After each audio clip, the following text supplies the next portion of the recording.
முடியாது. நான் சொல்றது கேளு. 2 லட்சம் ரூபாய் கிடைக்கும். இந்த தொழிலை நான் அடியோடு வெறுக்கிறேன். வேற எந்த தொழிலும் இவ்வளவு பணம் கிடைக்காத. 2 லட்சம் ரூபாய் கிடைக்கிறேன். 2 லட்சம். பாத்து நினைச்சு பாருங்க. நாம ஒன்னா சாப்பிட்டோம், ஒன்னா வாழ்ந்தோம். அன்னைக்கு ராமு அடிபட்டு தண்ணி தண்ணின்னு தவிக்கிறப்போ ஒரு வாய் தண்ணி நம்மால கொடுக்க முடிஞ்சது. நம்ம கண் முன்னாடியே துடிச்சு துடிச்சு சாகுறப்போ நம்மால தடுக்க முடிஞ்சதா? அந்த நிலைமை நமக்கும் ஏற்படாதுங்கிறதுக்கு என்ன உத்தரவாதம் இருக்கு? அது இந்த தொழிலுக்கு விதிக்கப்பட்ட சாபக்கேடு. இல்ல, அந்த சோதனையும் வேதனையும் இனி வேண்டவே வேண்டாம். போலீஸுக்கு பயந்து இடத்தை மாத்துறோம், சட்டத்துக்கு பயந்து மறைஞ்சு திரிகிறோம். இனி இந்த வாழ்க்கையை தூக்கி எறிஞ்சிட்டு எல்லாரையும் போல கணவன் மனைவியா புது வாழ்க்கையை தொடங்குவோம்.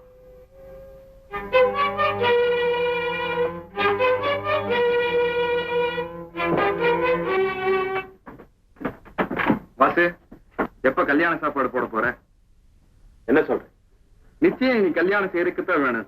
எத்தனை நாளைக்கு தான் பிரம்மச்சாரியாக வாழ்றது? நீ சொல்றத பார்த்தா உஷா என்ன கல்யாணம் பண்ண துடிக்கிறத நீயும் ஆதரிக்கிறேன்னு இல்ல தோணுது. கல்யாணத்தை ஆதரிக்கிற, ஆனா உஷா இல்ல. உஷாவை நீ கல்யாணம் செய்துட்டா உங்க அம்மாவை நிரந்தரமா இழக்கணும். சம்மதமா?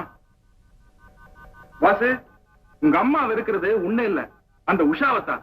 ஊரடிய மோசடி செய்யறவளை எப்படி ஒரு குடும்பத்துல மருமகளா ஏத்துக்க முடியும்? அந்த கேள்விக்கு பதில் கிடைக்காமதான் நான் தவிக்க. பதில நான் சொல்றேன். ஒரே கல்லுல 2 மாங்காய் அடிக்கணும். எப்படி? உன் பழைய கம்பெனியில வேலை பாக்குறாளே வசந்தா, அவளையே நீ கட்டிக்க கூடாது. ஒரே சமயத்துல ஒரு நல்ல கௌரவமான குடும்பத்து பொண்ண கல்யாணம் செய்திருக்கிற, அதே சமயத்துல அந்த கண்ணனை நீ பழிவான். தாயும் தாரமும் உனக்கு வேணும்னா இதை செய், இல்ல அதை செய்.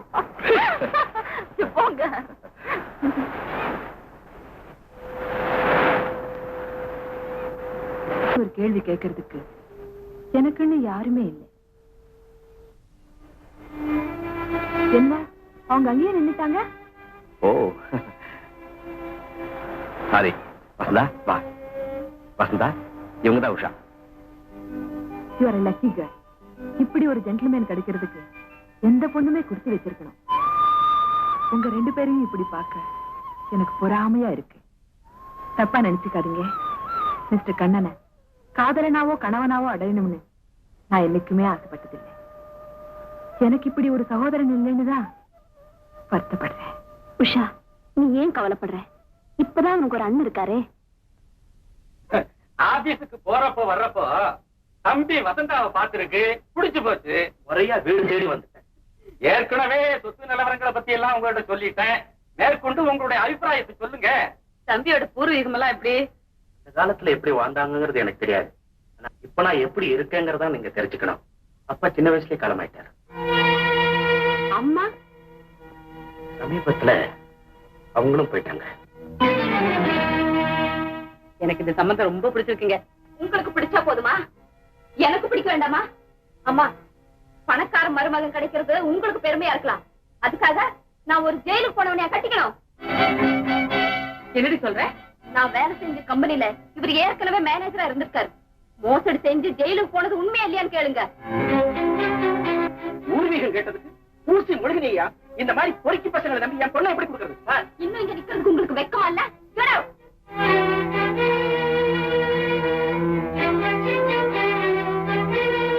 அம்மா, நீங்க மாப்பிளை பார்த்த லட்சணம் ரொம்ப நல்லா இருக்கு. என்னடி பண்ண சொல்ற? இந்த மாதிரி ஒரு புள்ளைய பெற்றதுக்கு பேசாம அவனை பெத்தவ மலடியாவே இருந்திருக்கலாம். யாரையோ திட்டிட்டு போறாங்க, அதுக்காக நீங்க ஏன் அழவீங்க? நெல்லுக்கு விழுகிற அடி நிலத்திலையும் படத்தாரே செய்யும். பெத்தவ கண்ணீர் வடிக்கலாம், மத்தவங்க இவனுக்காக கண்கிறதே பெரிய பாவம்மா. நானும் ஒரு தாய் தானே தம்பி. பெத்த கடனுக்கு பிள்ளையால பெருமை கிடைக்காம போகலாம். அவனால அவமானத்துக்கு ஆளாயிட்டாளேன்னு அவ பிரிய நினைச்சு நொந்துக்க. விட்டு தள்ளுங்க. ஆமா, இந்த வேலையெல்லாம் நீங்க ஏமா செய்யறீங்க? பொங்கறதும் போடுறதும் மட்டும்தான் ஒப்பந்தமா இல்ல. குடிக்கிற கஞ்சிக்கும் வாங்குற கூலிக்கும் ஒழுங்கா வேலை செஞ்சாதான் உடம்புல. நான் ஒட்டி வாழணும்னு தான் நினைக்கிறேன். நீங்க தான் ஒதுங்கியே போயிட்டு இருக்கீங்க. இந்தாங்க, இந்த மாசம் என்னுடைய சம்பள பணம். என்ன தம்பி என்கிட்ட கொடுக்குற? பொறுப்பை எப்பவோ உங்ககிட்ட ஒப்படைச்சிட்டேன். இனிமேலும் விரும்புறதும் வெறுக்கிறதும் உங்க இஷ்டம். இது வரைக்கும் நீ கொடுத்த பணத்துக்கு செலவு கணக்கு.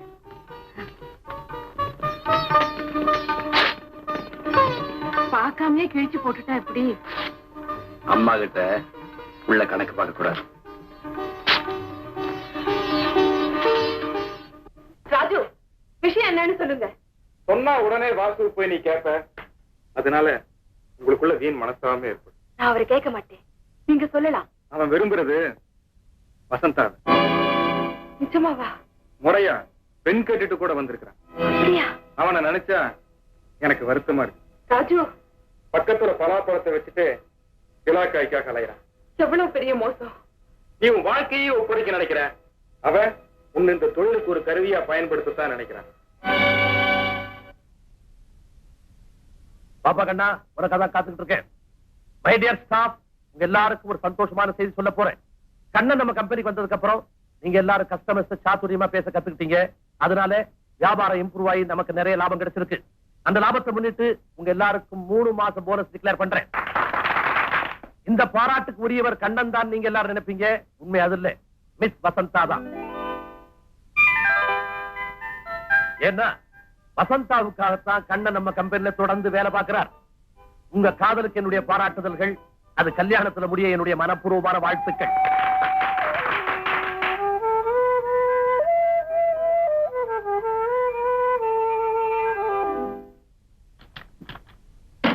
ஆறு நாள் லீவ் வேணும். பர்ச்சேசிங் போறதுக்கு லீவா? அதனால முடியாது சார். நானும் கூட வரேன். நீங்களுமா? ஆபீஸ் முடியட்டும், 2 பேரும் போவோம். உனக்கு ஒரு அருமையான பொங்கல் பரிசு வாங்கி தரேன். எனக்கு ஒண்ணும் வேண்டாம், அம்மாவுக்கு வாங்கி கொடுங்க. அம்மாவுக்கு கிணத்து வாங்கி. என்னது? நானும் பாத்துக்கிட்டு தான் இருக்கேன். வந்த நாள்ல இருந்து 2 புடவை மாத்தி மாத்தி கட்டிட்டு இருக்காங்க. நல்ல வேலை ஞாபகப்படுத்தின. அவங்களுக்கு 1 டஜன் சேலை, உனக்கு ஒரு செயின். ப்ளீஸ். என்னங்க நீங்க? உங்களுக்கு உலக விவகாரமே தெரியல. எனக்கா தெரியல? பிஏல ஹிஸ்டரி மெயினாக்கும். படிச்ச மட்டும் போதுமா? புதுசா ஒரு சங்கிலி என் கழுத்துல பார்த்தா எங்க அப்பா அம்மா என்ன நினைப்பாங்க? யோசிக்க வேண்டிய விஷயம் தான். சீக்கிரமா யோசிச்சு எங்க அப்பா கிட்ட சொல்லுங்க. சங்கிலி பத்தியா? நம்ம கல்யாணத்தை பத்தி. அம்மா, அம்மா, நான் என்ன வாங்கிட்டு வந்திருக்கேன்னு சொல்லுங்க பாப்போம். கற்பனை செய்யற அளவுக்கு எனக்கு ஞானம் இல்ல, நீயே சொல்லிடப்பா. இறங்கி நில்லுங்க சொல்றேன். எதுக்கு? நில்லுங்க சொல்றேன். எதுக்குன்னு சொன்னா தானே? நீங்க நின்னாதான் சொல்லுவேன். கண்ண முடிங்க. நான் சொல்ற வரைக்கும் கண்ணை தரக்கூடாது.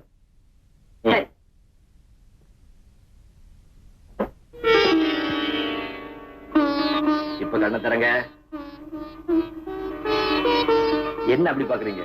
உங்களுக்கு பிடிச்சிருக்கா? இந்த மாதிரி சேலையை நான் கட்டலாமா? எங்க அம்மா கட்டாம வேற யார் கட்டுறதா? உனக்கு உலக விவகாரமே தெரியல. இதெல்லாம் சின்ன சிறுசுகளுக்கு சரி. என்ன மாதிரி உள்ளவங்க கட்டக்கூடாதுப்பா. உள்ள வரலாமா? வர்றதுக்கு முன்னாடி கேட்டுருக்கணும். வந்தாச்சு இல்ல, அப்புறம் என்ன கேள்வி? எனக்கு சேலை வாங்கிட்டு வந்திருக்கான் பாருமா. எங்க? நீ ஒண்ணும் பார்க்க வேண்டாம். நீங்க யார் சொல்றதுக்கு? எங்க அத்தைக்கு வாங்கிட்டு வந்த சேலையை பார்க்க எனக்கு உரிமை உண்டு. கொடுங்க.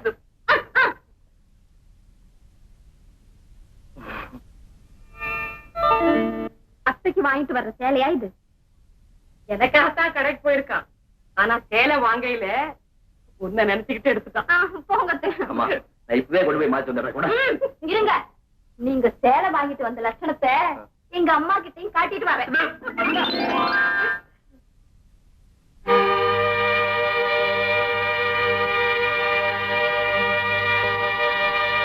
திடீர்னு என்னமா அது? ஒண்ணும் இல்லப்பா. குழந்தை உள்ளத்தையும் அன்பையும் நினைச்சு பார்த்தேன். பிள்ளை அம்மா மேல அன்பு செலுத்துறது அதிசயமாமா. எல்லா தாய்க்குமா அந்த பாக்கியம் கிடைக்குது? எங்க அம்மாவுக்கு அது கிடைச்சதா? நானா? ஆமாப்பா, கிடைச்சிருக்கு. அம்மா, உங்க மனசு ஏதோ ஒண்ணு உறுத்திக்கிட்டே இருக்கு. அதை எங்கிட்ட சொல்லக்கூடாதா? நான் உங்க பிள்ளை இல்லையா? என் புள்ளதாப்பா. ஆனா பெத்து பேரு வச்சு தாலாட்டி சீராட்டி பெரு சொல்லி பெருமைப்பட்டுக்கிற பாக்கியத்தை படலையப்பா. அம்மா, நான் பிறந்த பலன் அடைஞ்சிட்டேன். இத்தனை வருஷம் கழிச்சு எனக்கு ஒரு அம்மா கொடுத்த ஆண்டவனை. ஆண்டவன் இருக்கிறாராப்பா? அம்மா, நீங்க நம்பலையா?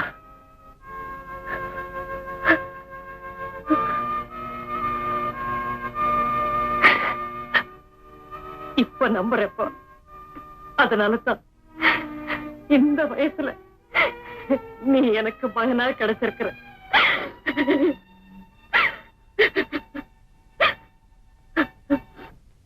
ஏங்க, நம்ம பக்கத்து வீட்டு தம்பி அவங்க அம்மாவுக்கு பட்டுப்புடவை எடுத்து வந்திருக்குது பாத்தீங்களா? பார்த்தேன். அவன் அம்மா மேல அவனுக்கு அவ்வளவு ஆசையா இருக்கிறானே. அந்த அம்மா அதை கட்டக்கூடாதுங்கிறது கூட அந்த பையனுக்கு தெரியல. அப்புறாணி பையன், அவனுக்கு நல்லது கெட்டது கூட தெரியலையே. பொங்கலுக்கு பட்டுப்புடவை தான் வேணும்னு நம்ம வசந்தா அந்த புடவை எடுத்துக்கிட்டாங்க.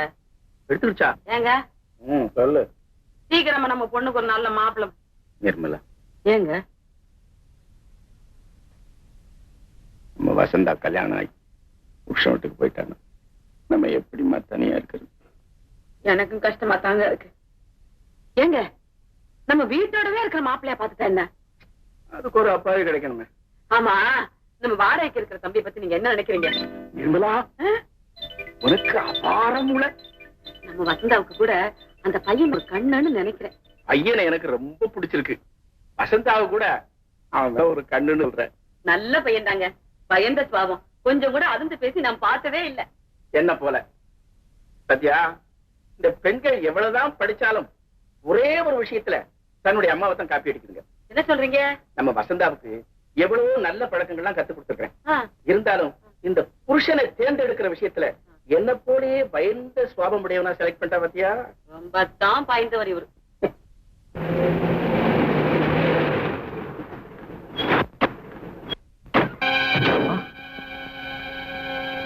அம்மாவா? யாரப்பா நீ? நீங்க போனதுல இருந்து உங்களை தேடாத இடமே இல்ல. நீ எதுக்காக என்ன தேடணும்? 1000 தான் தப்பு பண்ணிருந்தாலும் அதுக்காக நான் உங்க மக இல்லைன்னு ஆயிடுமா? ஏமா சாரதான் கூப்பிடுறாரு, போமா. இவன் யாருன்னே எனக்கு தெரியாது. என்ன யாது அம்மா அம்மான்னு கூப்பிடுற? அது தெரியாதுன்னு என்ன வேடிக்கைக்குது? வாங்க. இல்லைங்க, அவங்களுக்கு கொஞ்சம். ஆமா, வண்டியில ஏறுங்க. ஹெல்ப் பண்ணுங்க ப்ளீஸ். அம்மா, இவன் தான் என் மகன். என்னது, இவனா உன் மகன்? அதான் அந்த அம்மாவே சொல்லுங்க. இப்படி வேற புது தொழில் ஆரம்பிச்சிருக்கீங்களா? ஃப்ராடு பசங்களா? வாங்கம்மா போலாம்.